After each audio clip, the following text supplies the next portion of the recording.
Hey guys, Popo's got here today, and today I guess is sort of a different kind of video regarding announcement of a Jojo's Bizarre Adventure movie, and I guess I'm gonna give my thoughts on it. Well, it's probably gonna be more of a rambling video, so it'll probably be like super edited. So Jojo's Bizarre Adventure was created by Hirohiko Araki and is basically the manliest thing ever. You know, like everybody's super pumped. It's like He-Man, but as like an anime, you know? So what am I going on about? What am I trying to build up to? There's an adaptation being made, and apparently it's only going to be part 3, Stardust Crusaders, which is weird to say the least, because you got Joseph Joestar before then, and also Jonathan Joestar, which has helped set up Dio. But 2 days ago, on May 29th, they announced that Kento Yamazaki is going to lead the Jojo's Bizarre Adventure Stardust Crusaders live-action adaptation.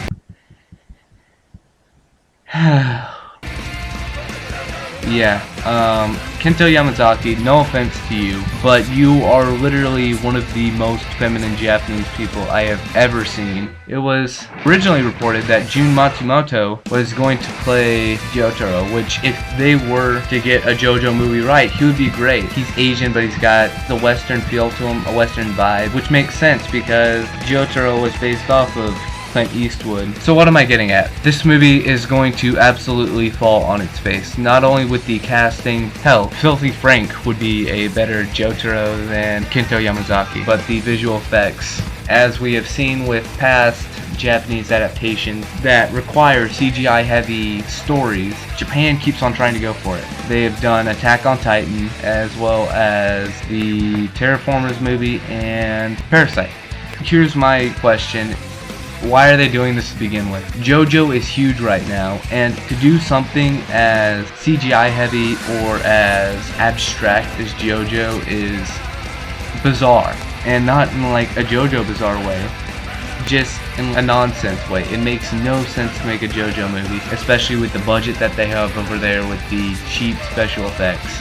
People are saying that at least Jotaro is Japanese or whatever, which everybody else in the movie is going to be Japanese, even though like Jotaro was the only Japanese character in there. So instead of whitewashing, it'll be more like Asian washing, because Joseph's going to be Asian, Polnareff's going to be Asian, Kakyoin, that I guess he was Japanese, yeah. But besides Jotaro and Kakyoin, the castings wouldn't really make sense unless they can find Japanese-speaking white people that fit the role, which, as it looks right now, they're not looking for people that fit the role, as they went with a pretty feminine Japanese man that needs to get pretty cut if he's going to pull off the role. Hollywood, you know, they'd probably whitewash it, so they shouldn't get a hold of it, but the way that JoJo is set up just shouldn't be an adaptation. And then they're also doing Full Metal Alchemist, which was announced like a week or so before this was, and they already got the casting down and everything, and everybody's Japanese because, well, it's being made in Japan. So what I'm really saying is that if you're gonna do it right. You know, maybe you could film it in Japan, but send it to a Hollywood special effects team, which I don't even know if they have the budget to do that. I don't know. This is just sort of me going on a rambling thing.